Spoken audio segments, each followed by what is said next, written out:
All right, good morning, everyone. This is Dan, just doing a test here.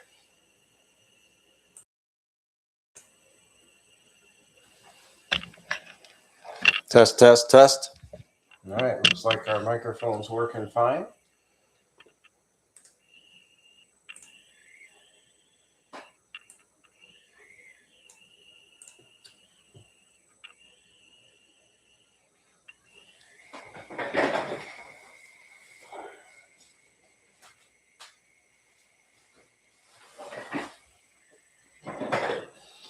Well, I want to wish everybody a good morning. It's 5:58 in the morning here on Sunday. Happy February. Here we are with some of the coldest weather we've had. I'm going to go and look at our weather app now. We've got 36 degrees in Fort Myers. It'll be about 34 up in Punta Gorda, where I am just about 20 miles north of that location. The wind chills are down in the 20s. I see that we've had snow around the Tallahassee area and a town called Havana. Also, we've had snow up Gainesville. So there's been some snow reported. Atlanta's had some snow. Charlotte got nailed. We called a friend of ours in Charlotte who lives near Charlotte, North Carolina last night. And she said they had about five inches of snow they had on the ground at that point, about 8 o'clock at night. And they have about 9 inches now. I understand I-85, they had about a 100 car pileup. So that's pretty amazing. I'm going to run out here to some of the news feeds and see what's out there. I hope all y'all in Florida and any other state down here in the South area are doing fine. I know it's you don't always get snow in Georgia, but they got snow and they're dealing with it. And I understand the travel, as usual, is pretty horrendous.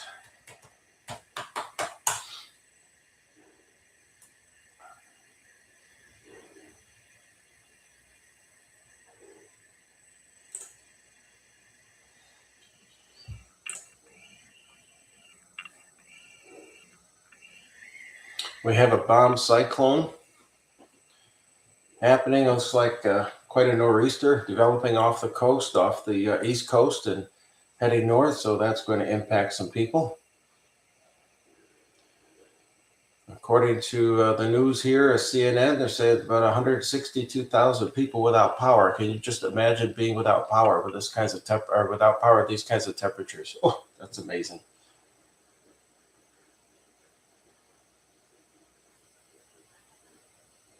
Well, I say if you have a generator, it's good that if you know how to use it, you have fuel. Hopefully you've used it before and have practiced with it, so you know how to set it up, and so it's not such a stressful thing for you if you actually need to use it in this kind of weather. Because when you have to use it in weather like this, you just have to be careful with things. You have to make sure you warm it up.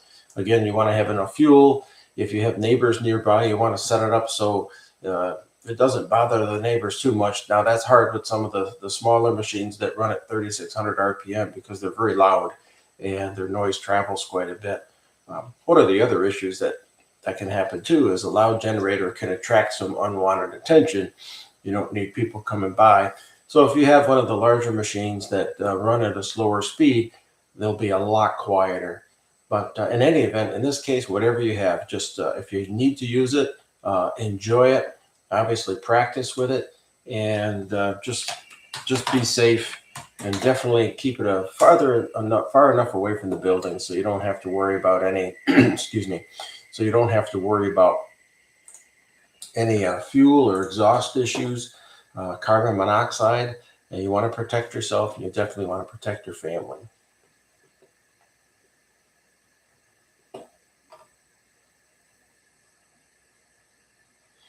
Here we've got a map of blizzard conditions here on the Weather Channel. They're showing snow and high winds from the Carolinas to New England. I was reading up a little bit about that last night. It's just crazy stuff.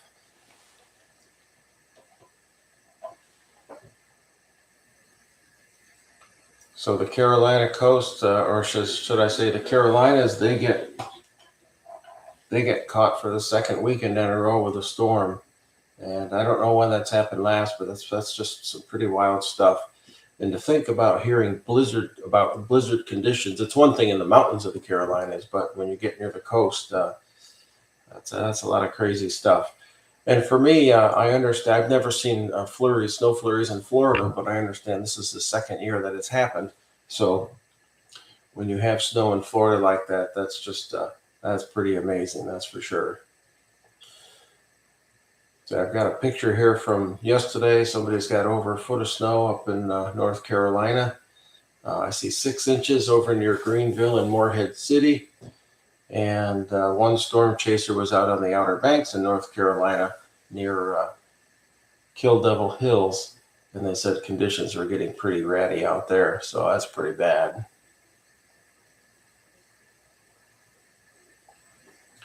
So with regard to us and our prep, we went ahead and posted a video yesterday.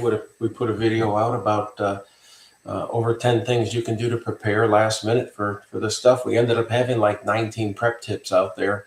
And it was everything from the usual, hey, run your water if you need to. Don't forget to crack the hot water a little bit if you think you're going to have any icing issues in your water lines. So sometimes people don't think about running the hot water. That'll also bring some cold water into whatever water source you have, whether it's a tankless water heater or a tank water heater. And that'll help keep water moving because moving water generally doesn't freeze. We also talked about the simple method of opening cabinet doors. We talked about making sure if you had portable power supplies that they were charged up and ready to go. And we talked about if you thought you might have a power loss, go ahead and fill your bathtub and do whatever you need to do, from duct tape to a rubber plug to a washcloth if you need to stuff your tub so that it'll actually hold water. Because the average bathtub will hold about 50 gallons of water, and then you can use it to flush a toilet, and you can direct your family to use that toilet and show them how to flush with water. You don't always have to flush the toilet if you don't have a lot of water. If you just have to pee, you can just or do your business. You can lay a couple of sheets of toilet paper on the surface of the water. It's amazing how easily that blocks odors, and how it'll help extend the use of your toilet water for a long time. So that's just something to think about. We then went out to the garage and we talked about the generator tips I just brought up this morning. And then we talked about our tankless water heater. Our builder built our tankless water heater inside our garage, but there are many homes in our community and in other communities that have tankless water heaters outside. Now, if they're outside in this frigid cold and the frigid winds, you run the possibility of having the exterior water lines freeze up, and you can also have the heat exchanger cause problems. You can have lockup in the water exchanger there as well. So that's why we mentioned running your hot water a little bit. You might even need to run it enough where you kick the flow sensor on the tankless water heater so it continues heating water, and that'll keep the cold water coming into the unit, where then the hot water that's warmed up goes inside, so you have a flow. And again, running water, if you have enough running water, you should not have a freeze. We also talked about closing up your attic access if you have attic accesses in your house and in your garage. That way you don't get the drafts, because normally heat will just rise up through the attic, but in cold weather like this, cold weather from the attic gets really cold up there, it'll dump right down into the house. So if you take care of that, you won't have that issue, and you can at least minimize it.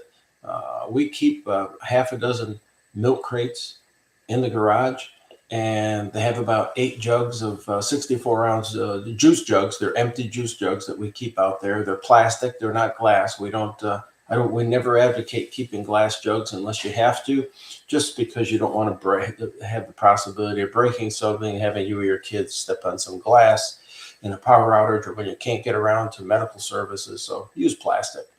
So we keep those around, and we keep them up high in our garage. If it turns out that you need some water, you can pull those down and fill those up like we would have done so last night or the day before, and we would have had half a dozen milk crates filled with water and ready to go. Now that sounds kind of funny. You can't really fill a milk crate with water, but we would fill the juice bottles in the milk crates and we would put them aside. We have room in the house. And if we needed that water, that's another bunch of water that we can have.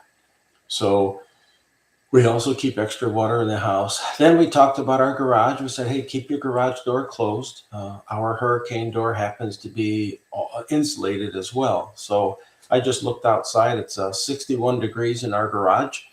It was about 63 last night. So we didn't get much heat loss at all out there, which is great. We then went outside and we talked about things that you can do to cover your water lines. If you've got water lines coming up the side of the house like we do, you can put a cardboard box and tape it up against the house. You can push it up against the house. Again, we're talking Florida, southern Georgia, Arkansas, anywhere it may be cold. You don't necessarily have snow that you could, snow that you could pack up against the box to keep things insulated. But you just want to keep the wind off of stuff so that the wind plus the cold don't freeze your water lines. We didn't bother doing that here because our temperature was just not low enough to justify doing that. The wind chill wasn't that bad. But if you had that issue, we recommended that you do that sort of thing. And hey, if you've got hurricane protection, even if it's just regular shutters, hurricane shutters can protect the polycarbonate shutters that you can put up. Those can protect your house and keep your house a little warmer because you keep the wind from blasting into your windows. We have pull down or roll down shutters. So we just hit the button and the shutters rolled down and just gave us an insulating layer about this large between the hurricane shutter and our windows. We also have hurricane windows as well, and we like to do double protection on our houses. The builder did not put insulated hurricane windows in our house, but it made a big difference when we put our shutters down. And we also did the same thing out on the lanai. And we talked about that, where we said, hey, go ahead and drop your shutters if you have them. Again, that'll make for another insulating layer of air between your house and the outdoors, using the lanai as another air cushion. And it made it different here. We're at a cozy 75 degrees in our house. It's not terribly warm. It's not terribly cold, but it's very comfortable. And the house is not drafty. And we attribute that to closing up our openings and closing up the shutters. And then the last thing we did was to close the curtains in the house. Anything you can do to insulate from the cold really helps. And if you see over here, we've got these room darkening shutters. We've got a little bit of condensation on the windows here.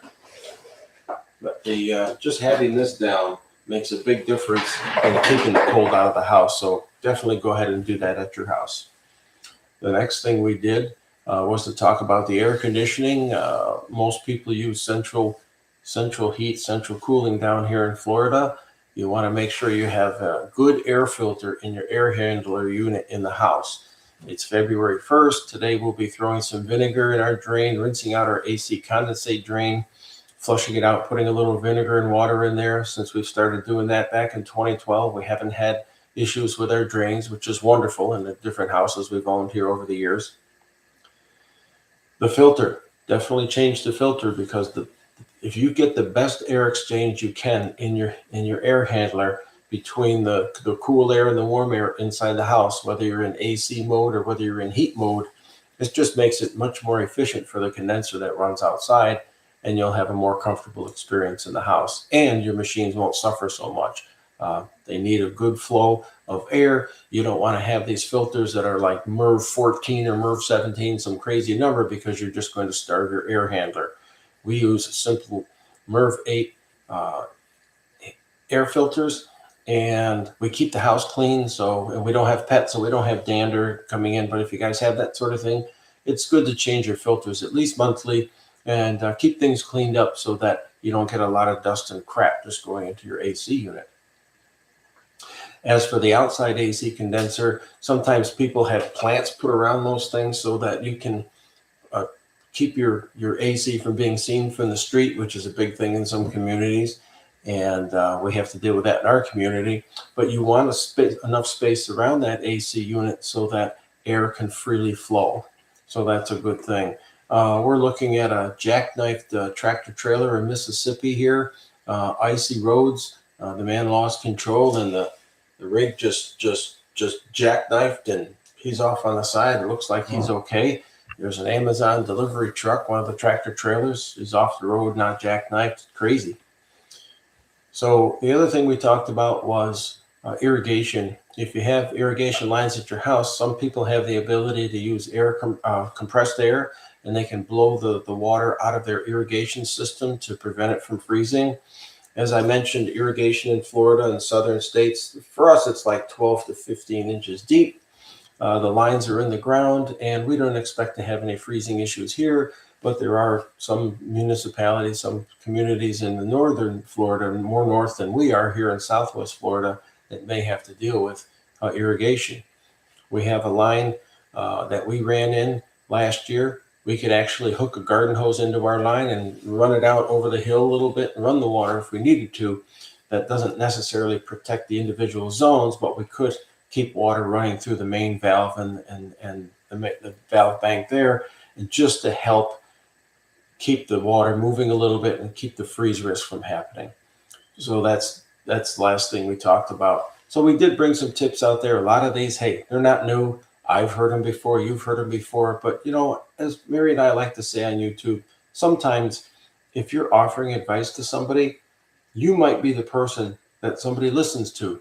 They may not listen to my wife, but they'll listen to me. Or they may not listen to me, but they'll listen to Mary because they like to hear a woman talking, or they relate to her, or they just have a familiarity with somebody. So a lot of times you see different videos on YouTube, hurricane prep and elsewhere, you get 100 people talking about the same thing. If you can relate with somebody, if you can find a connection with somebody and pick up a message that helps you, your neighbors, your family, your community, go for it. So that's why it's great that there's variety out there. Like me being out here this morning, we don't have anybody out here chatting with us at this time, but we're going to stay right with it. We might have a few people come on. This is a new channel for us. We're one of the new small channels out there. We get 100, 125 views a day on our long form videos. We're good with that. We're just practicing slow, steady growth. We're getting the message out there. We have repeat people coming back. We're getting comments. That's good. So anyway, with that, if anybody comes on, I'd love to know how you're doing, how you're going. I'm going to go grab a quick cup of coffee and run to the kitchen. I'll be right back. And I just hope that if you come on, I hope we don't have anybody having any problems in these cold states this morning. So see what we got here.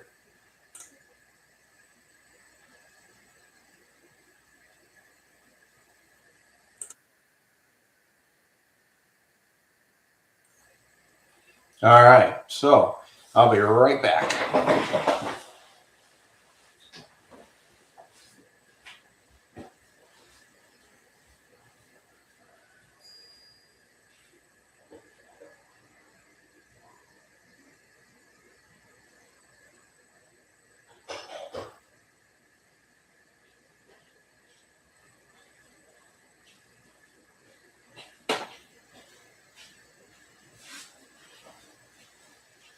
There you go.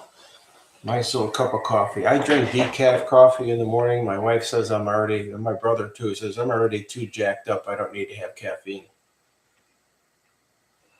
Wow, that's good. All right. So yes, with regard to the cold, if anybody's out there, you want to come chime in and just throw a chat out there. We've got some cold weather down here. Hopefully we don't have any people here in Florida or any of the other southern states or any of the northern for that matter that have any freeze issues, any broken water pipes, or gosh forbid, being without power in weather like this. That's an awful thing.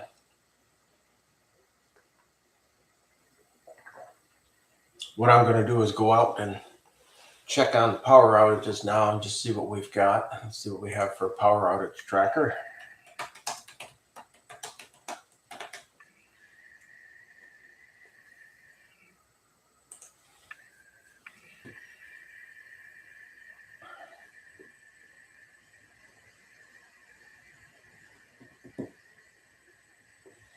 The other thing I'm going to do is set up our iPad here, and it'll give me a chance to turn our cameras on and see what it looks like outside.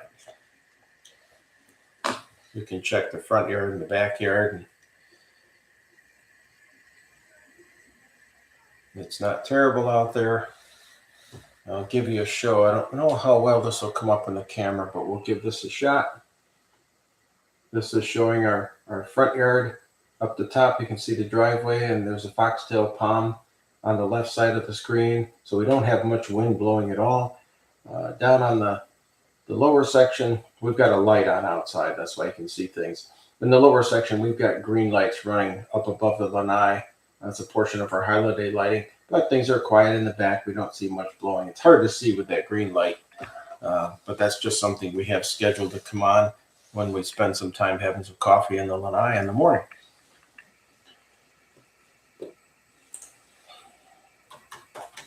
I tried to bring up power outage trackers here, and we'll see what we have come up now.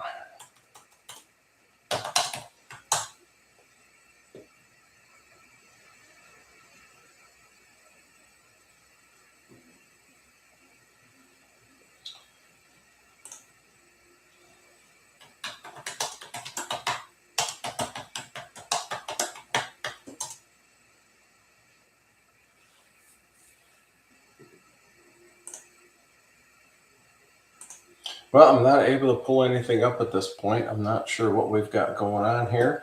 What I'm going to do is I'm going to open up a new, let's see.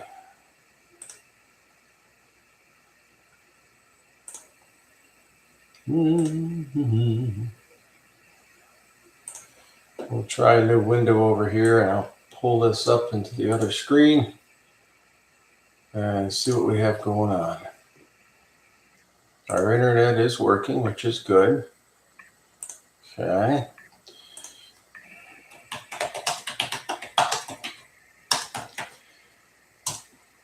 There we go. We're going to go to poweroutage.us. And from what I see here, I can't show you the screen again. That would be a copyright violation if I did that.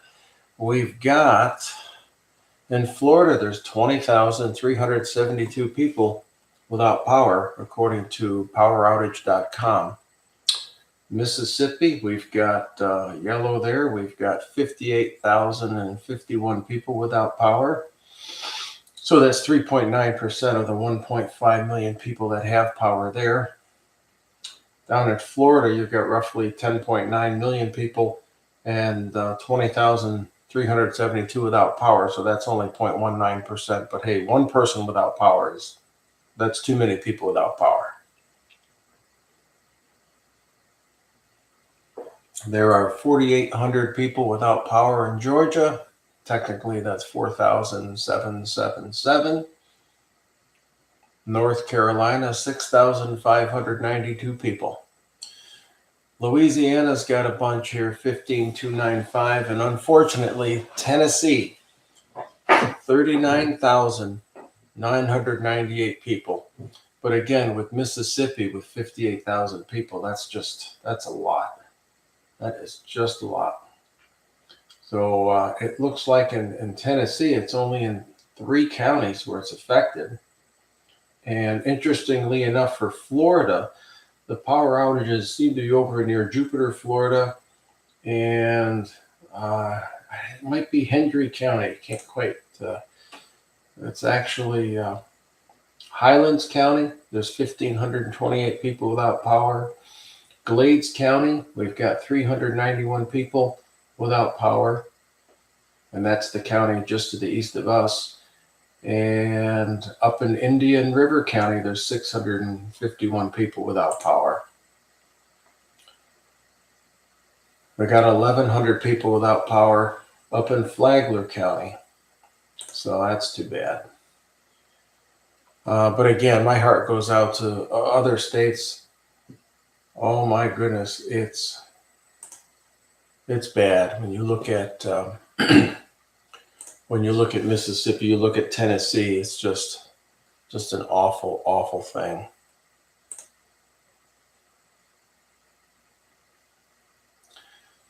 Duke Energy is reporting 9,400 customers out, and FPL, which is Florida Power and Light, they're reporting 9,149.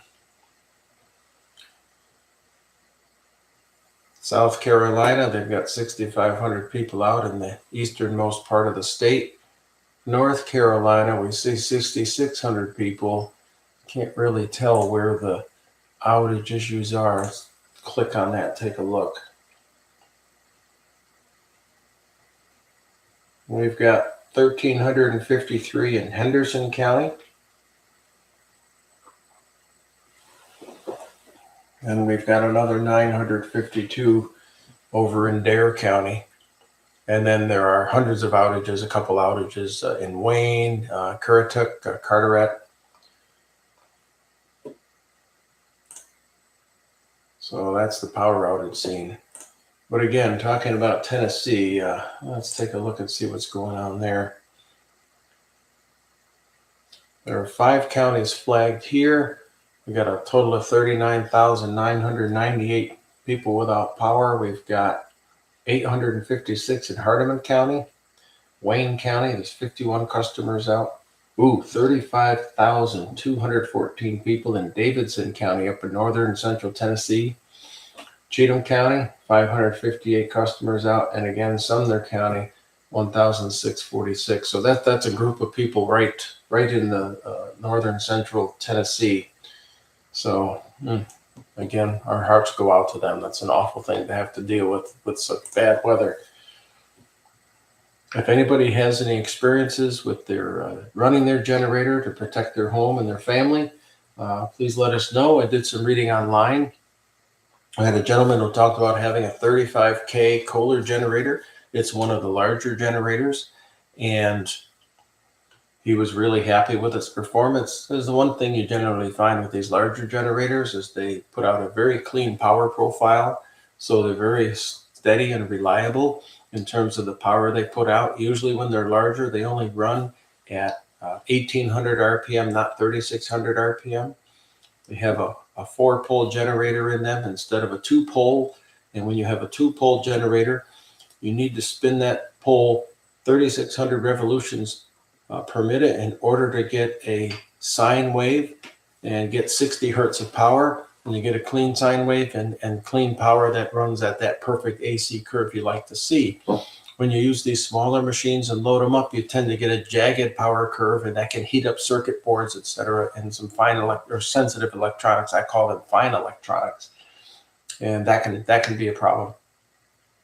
So when you get the bigger machines, they'll run more steady. They'll generate cleaner power. They can take loads well, and they just hold up better. It's one of these things, you get what you pay for, but there's a trade-off because you have a size trade-off. You burn more fuel with a larger generator, whether it's natural gas, propane, diesel, gasoline, whatever. They will burn more fuel, but it depends on your power requirements as well. And if you're in a condo with a single car garage, you're probably going to have a little 5, 6, or 7,000 watt generator. We have a 10,000 watt diesel generator that we run here. It's actually a standby unit, and we've mounted it on casters and made it mobile. So it's nice for us. We keep it in the garage and run it when we need to. But whatever you have, just use it responsibly. Make sure the exhaust is cleared properly from your home. And you want to protect your home. You want to protect your family, protect your neighbors in your community, and lock it up when it's out there. Chain it to a tree, chain it to a vehicle, do something. Just make it so that if somebody's going down the street with ill intent, they might stop at the next house and not yours because you've obviously got protections in place.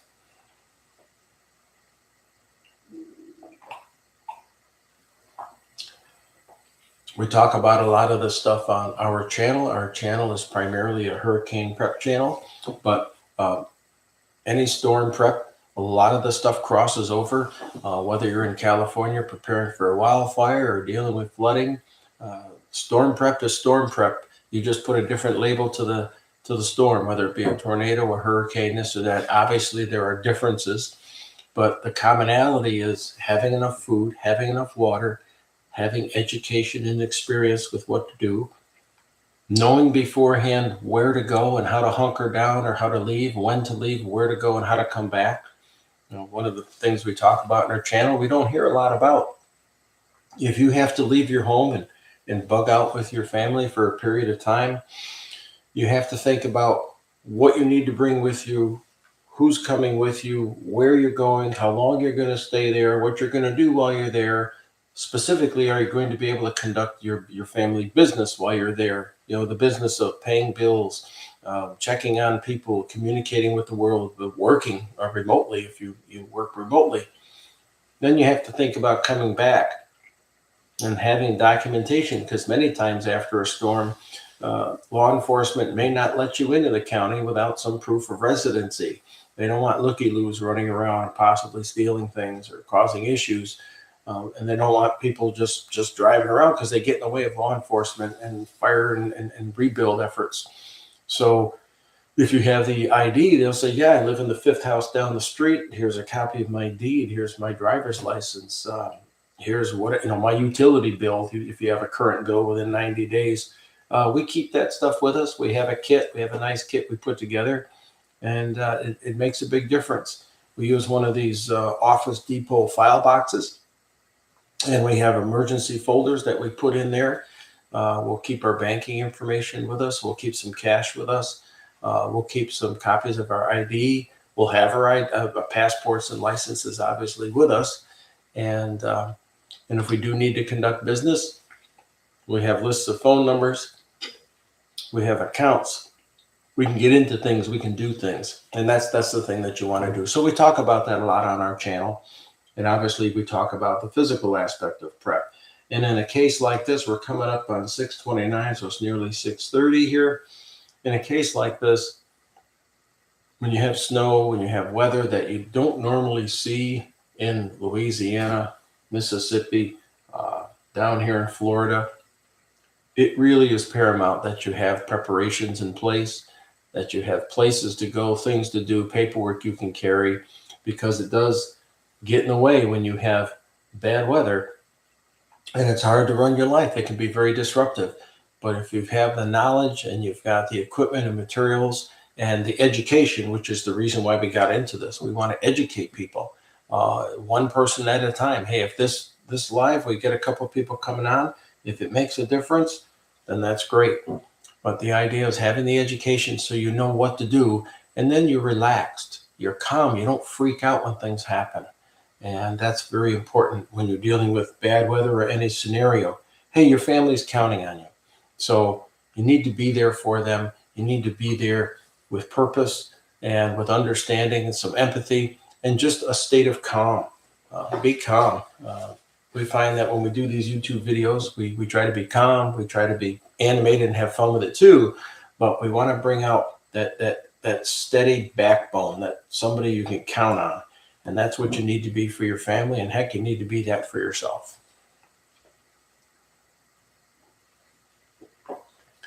It's starting to get light down here in Florida. Let's see if we can punch up a camera feed here. I'm going to throw this up to the camera, and you can see that the sunlight is starting to come over the house there across the street. And it looks like it's beautiful out there. It's clouds, it's clear. We don't have a lot of wind blowing, but yeah, it's cold out there for sure. We don't have a thermometer out here per se, but we are in the low 30s at this point, according to what I see on the phone, and I'll punch that up right now. In Fort Myers, it's 35 degrees, so we're probably running about 32. We lived in upstate New York, Little Falls, New York. It's 1 below up there right now. My brother lives up in Connecticut. Excuse me. 12 degrees right now up in Connecticut. So that's some wild weather. And it looks like they may have some more snow coming up there. So that's pretty wild. Some of the other things we talk about on our channel are some DIY tips. We talk about rigging and using chains and straps for storm cleanup and that sort of thing. We talk about winches and hoists, and we find that if we can impart that kind of education to people, then they can do a better job and a safer job of cleaning up after a storm. I've got a 10% power warning coming up on our iPad here, so I'm just going to take a second. We're going to plug this baby in, give it a little bit of power so it stays with us, so we can keep that security camera running. That way I can keep the windows closed and preserve the heat in the house. We're actually doing better than we thought we would here, but it's not as cold as we thought either, and the wind didn't stay kicked up like it was last night. It got real breezy last night. All right, I'm just going to step out of the camera here.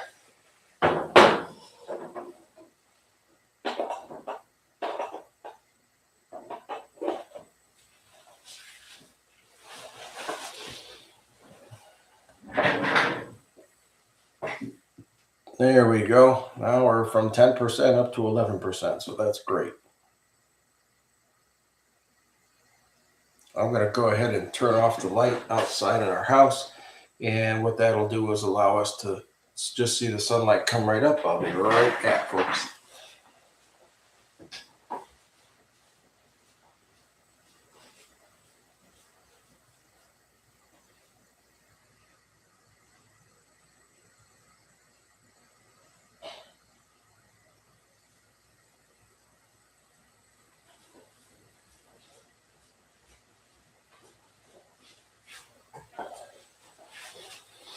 All right, I just turned the light off outside, and I can show this camera feed to you now. This is what it looks like without the, you can see that, that's what it looks like without the light on. So the cameras are really good at picking up light. It's still dark outside, but there's enough light coming in from the dawn that it makes it look like daylight almost. So yeah, we get a good idea of how it looks out there.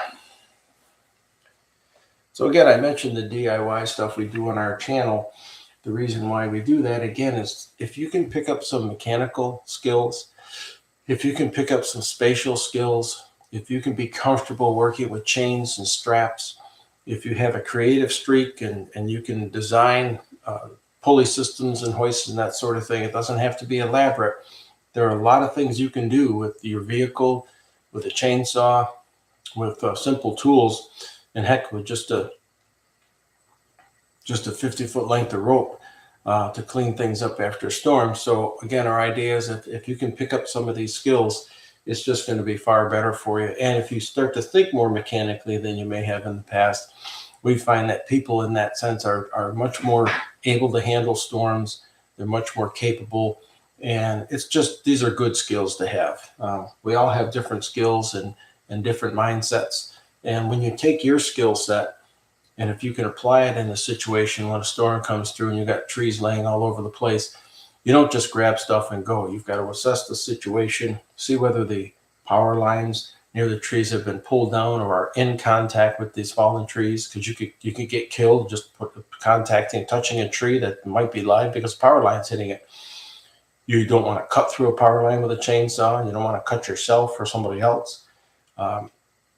It's good to know how to move things. It's good to know how to lift things safely. It's good to know that you might be a real strong person, have a lot of muscle, but your vehicle is far stronger than you are. So if you can learn to use it, put a tow hitch on it, use some tools, that'll give you a leg up. I'm going to give a text to my brother up in Connecticut. We'll see if he's up. And I'll just give him a short text here. Good morning. Good morning. Exclamation point. I'm live down here on YouTube, and it's 35 degrees here in the Fort Myers area, probably about 32 where we live, looks like 12 degrees in Groton. So if you're up, I just wanted to give a shout out and say hello, exclamation point. Looks like you might have a northeaster coming your way, which will be a little bit disturbing with all that wind and snow, exclamation point. There, we'll see if my brother's up. Sometimes he might come on. Sometimes he might not, just depends on the time of day.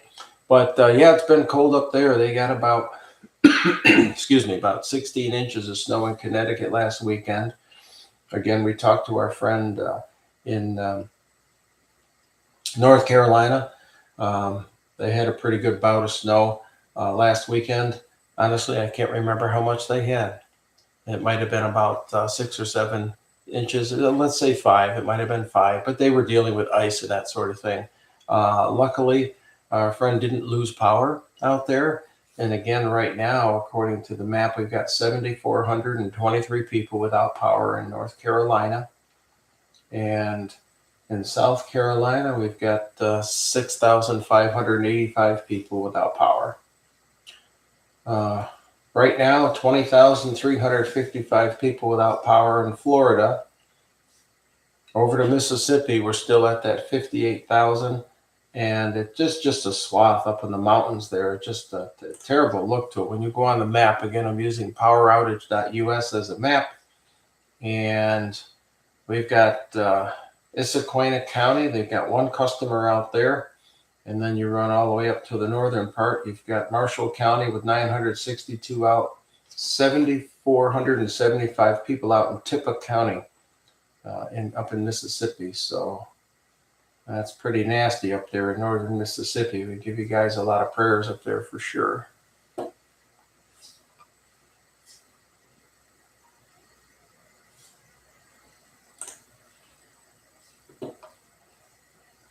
Texas has 1,687 people without power, and it's down in McMullen County. Yeah, 2,671. And now they say they've got Live Oak County. Live Oak County's got 374 out. And then some other counties there's 15 customers out in Ellis County, but it's so small I can't really track it here.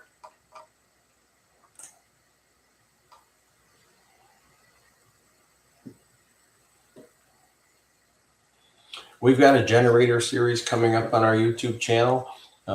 It's just amazing to think that hurricane season is a little over 4 months away now. That starts June 1st and runs to November 30th.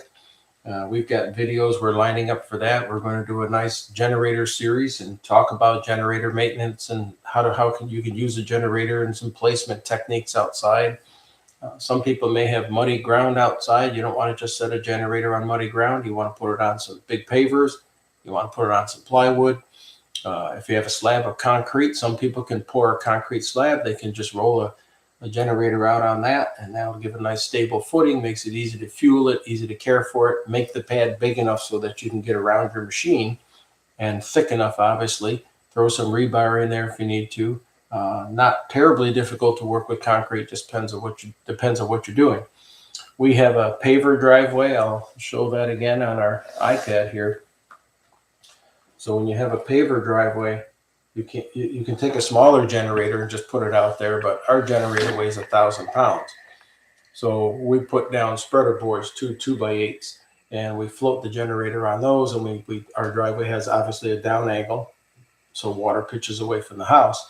And we just have one board taller than the other. We jack it up, we level the generator when we run it, and that spreads the load, and that way the vibration from the machine doesn't cause the pavers to just settle down, because that's what they will do. They will just settle down when you're running, and we want to avoid that. So that's what we do with the generator. But we'll have pictures and video of that. We'll talk about it.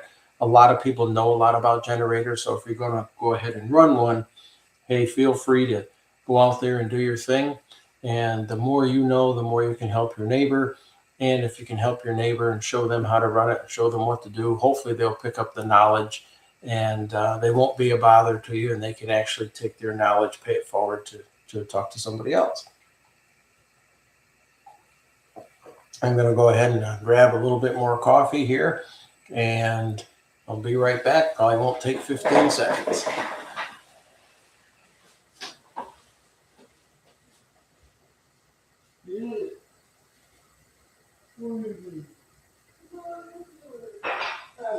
Nobody here, but never. Still got 15 minutes. Yep.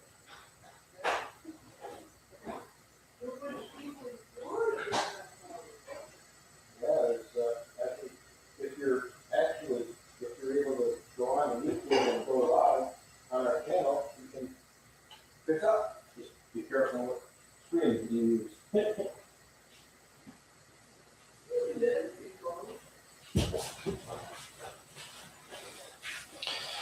All right. My wife, Mary's up and about, and she's doing well this morning. Wishes everybody the best. We were talking about generators. Yeah, so we're going to be putting some videos together on generators. We're also going to put together a maintenance series on hurricane shutters. At the previous house, we had polycarbonate shutters, those loose pieces about 14 inches wide. We had 5 windows in that house. It was set up in a multi-family, a community house, and a concrete block. It was very nice. And we would just lay those up. It would take Mary and I about 30 minutes, less than that, to put them up. And we had impact windows there. We had insulated impact windows on that house, big windows. And we covered them up. We protected them. We kept the rain and the dirt and the mud and the crap off of them when we had Hurricane Irma blow through, when we had Hurricane Ian blow through. And here at this house, because we're getting older and looking down the road, we decided in this new house to put in electric shutters. So we have roll down aluminum shutters, and we have one of those on the lanai on one of the screens that you'll see in the last video we just did. And you're welcome to check that out on the channel. That's the 10 plus tips for dealing with the cold here in Florida.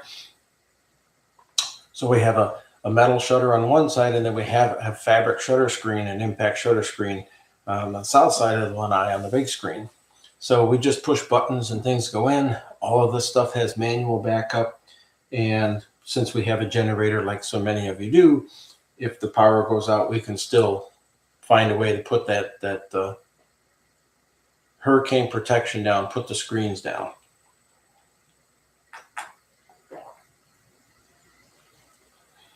We also keep our bushes well trimmed outside our house so we can walk up to the windows. People can't hide in the bushes around our house, which is a good thing. Speaking of that, we'll look at the camera and just take a look at our property here. Yep, it's getting much lighter. I can show this again. You can still see the green in the back because it's not totally lit up. But we're getting the sunlight coming in, and down by my finger here, right down over here, that's where the sunlight's coming through. So the sunlight's coming in on that southeast side, and pretty soon it'll be warming up that side of the house, and we look forward to it. But yes, we're going to be showing, we're going to actually take the cover off one of our hurricane shutters, show you how they're put together, and show you how to clean some of the crap out of there. One of the things that'll happen with us here, and you'll see this, is you'll get these Florida sticky frogs, and they like to climb up and keep warm and keep out of the weather in the hurricane hoods. So we run our shutters a few times a month. We just hit the buttons, drop them down, pick them up, and it keeps the frogs clear. It keeps the mud dauber nests out of there. Because if you don't use this stuff, it's that use it or lose it mentality, just like with mussels. If you don't use your shutters and they just sit there, they can get gummed up with birds' nests. They can get gummed up with mud dauber nests. Frogs can get up in there. They'll stink, they'll smell, and eventually they can get so locked up with debris that they won't work. So, and the best thing you can do for a roll down hurricane shutter is to exercise it. We would run ours every day and close our lanai up at night in the old house. And here we run them periodically. We put one down on the side most every night. And the idea is to exercise it. You have the oil moving in the motor, keeping the gears moving, keeping any bugs and insects from building nests. It works out really well.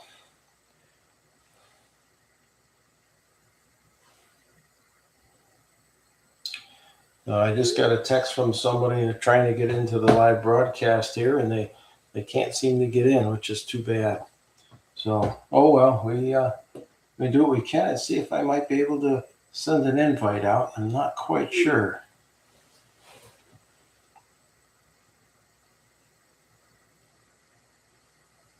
But we are live, which is good.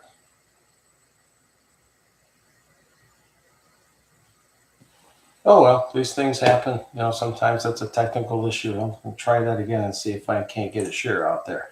But anyway, back to the shutters. Look for those videos. You'll enjoy them. You'll learn a lot. They're going to be great.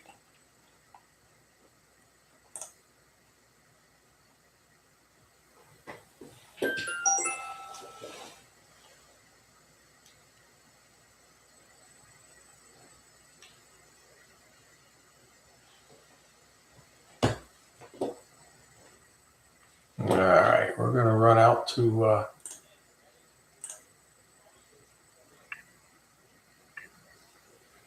okay. I'll close the door a little bit here. We got a scream going on out in the room. I just have to cut the volume down here.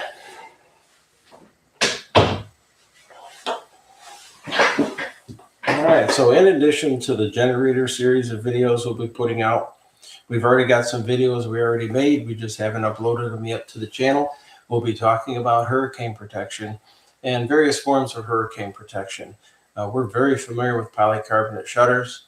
We haven't worked with plywood, but we've got many people that we know that have worked with plywood. We're very familiar with electric shutters, and that would be the shutter screens, the aluminum shutters.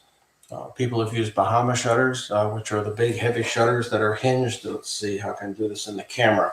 You've got a wall and the shutters come in, and you can actually these things are hinged and they're held up, and they make great sunshine shades, and they just close down, and you screw them in with a couple of wing nuts, and they're very robust, and a lot of businesses use those, and some houses too. They're bulky, but they're very effective. So we've got videos out on that.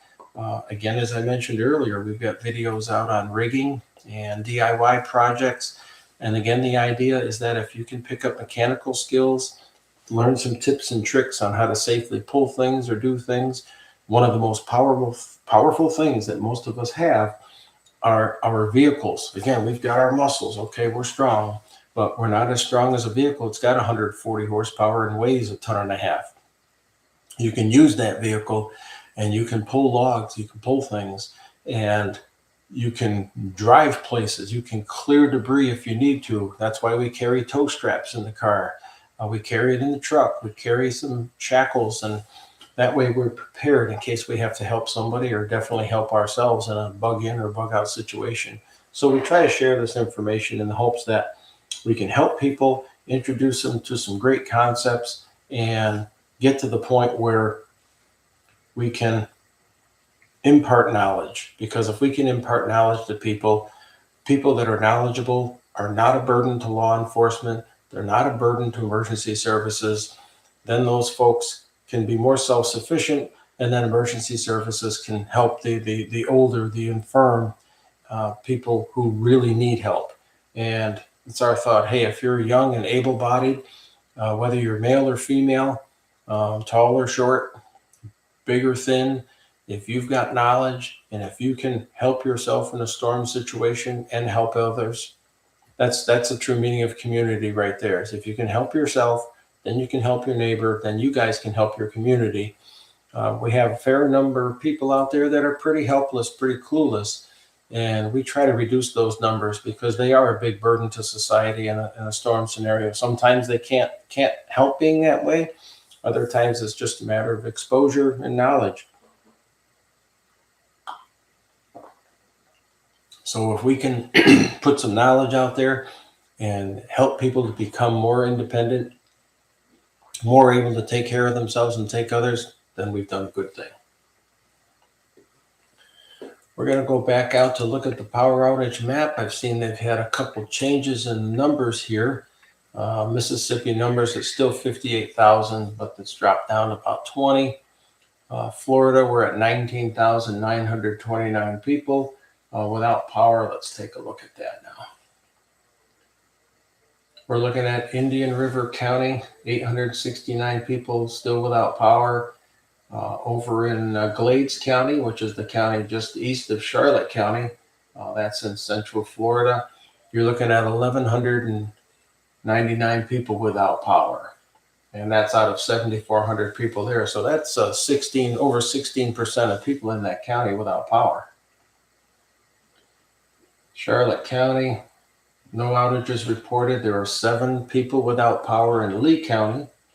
Down in Collier County, Naples, Immokalee, that area, you got 27 people without power. 28 in Monroe, and that's down near Marco Island, down in the extreme southern portion of Florida. Miami-Dade, there's 2,700 people without power. And it always seems like in the Miami-Dade area, there's always at least a couple hundred people without power. I guess in the bigger cities, that's just the way it works. Again, up in Flagler County, we're looking at 1,139 people up by the Space Coast without power.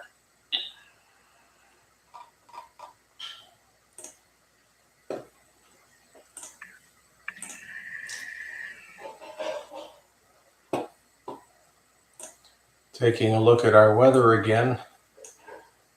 I'll run out to the Weather Channel. It's always fun to go out there and learn what's going on. Got to give a big shout out to the weather watchers, storm chasers that have been out in Florida and other states here last night, and they're out there this morning. I don't have any live feeds of those up at this time, but they're out there providing the real-time information. And while they're doing that, it can be dangerous out there. So if you see any of those people, try to give them some berth and help them to be safe as they report the weather conditions to us.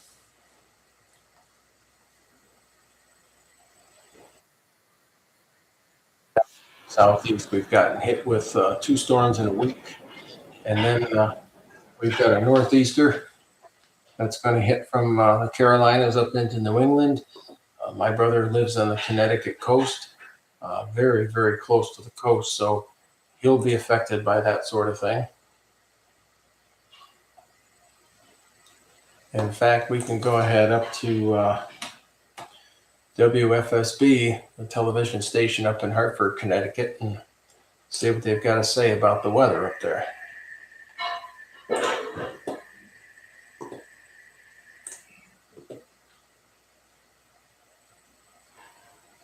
It says here that according to a forecast update 2 hours ago, today is the last in a string of first alert weather days for the Arctic cold up there. So that's good. That means things are getting a little better, but they've been up there in 10-degree, 12-degree weather. It's been a little ugly depending on where you live up there.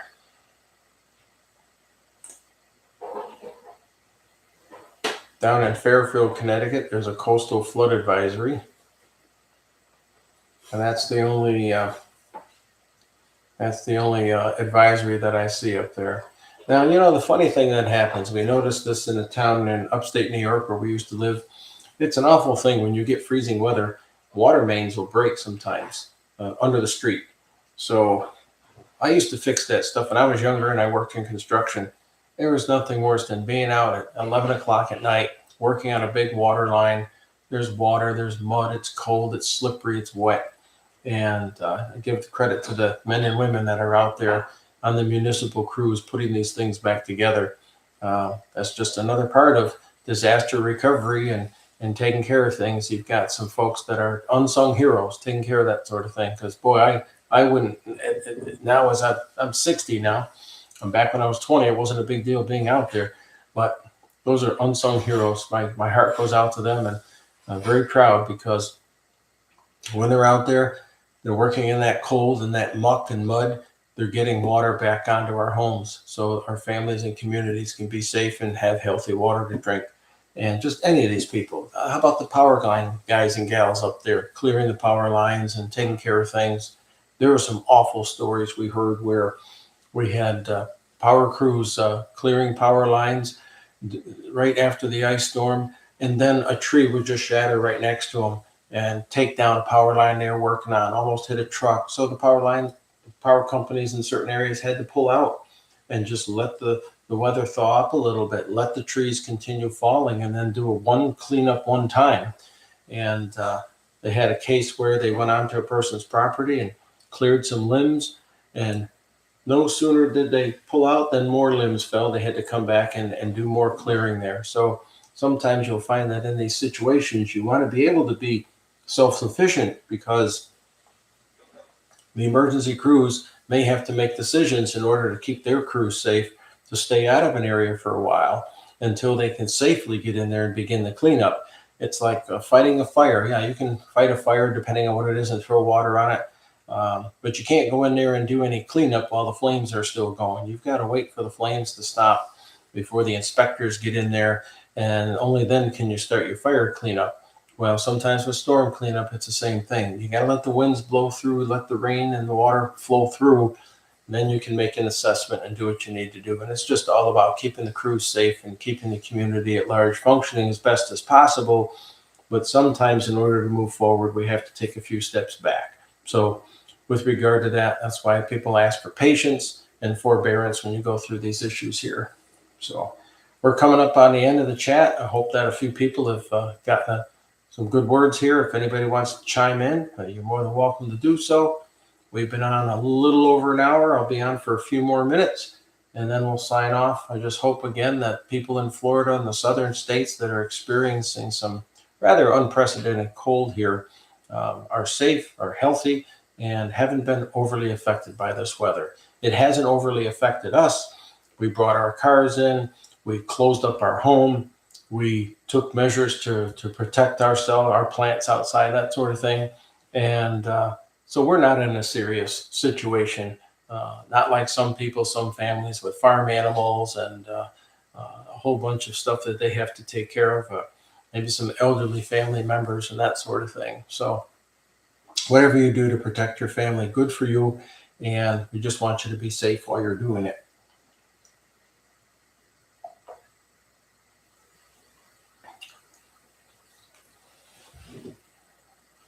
So again, coming up, we've got hurricane shutter videos coming out. We'll have generator videos.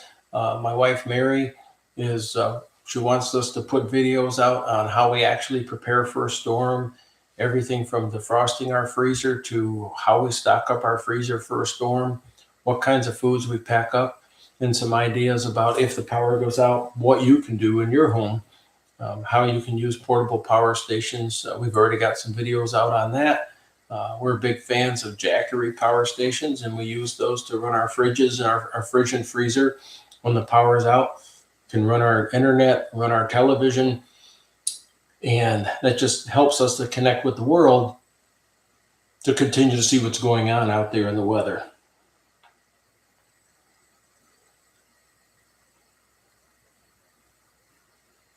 Any kind of storm can be a nasty thing, but that's what Mother Nature throws at us. We get rain, we get wind, we get snow, we get lightning, we get fire, and we as human beings just have to deal with it and move forward.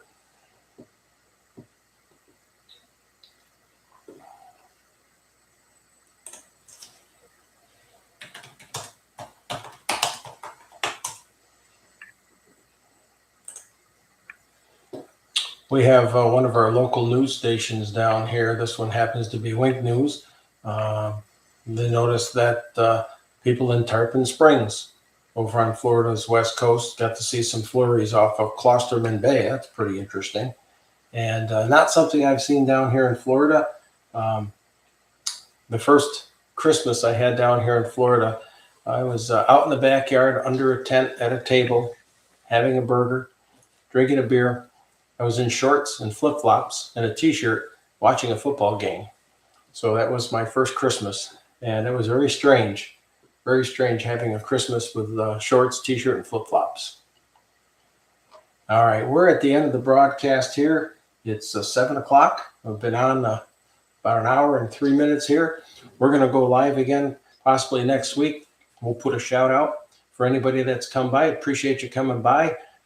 These things can be slow, but it's just an opportunity where, hey, maybe you might scan through and learn something from what I've said or what I've shown you. We're getting better at this as we learn more and more about the YouTube family and how we can impart knowledge to people. We appreciate your stopping by. And for those of you who will see this after the fact, thank you very much for your participation, and you have yourself a great day and be safe. My name is Dan, and we're Cameron Home Solutions, LLC, and we'd like to say with Storm Prep, we get it. And because we get it, we're trying to help other people get it so they can deal with storms safely and productively, so they can help themselves, they can help their families, in which case then they can help their communities. So Storm Prep is a good thing for everyone. Y'all have a great day. Our prayers are out to you. Be safe, and thanks for stopping by.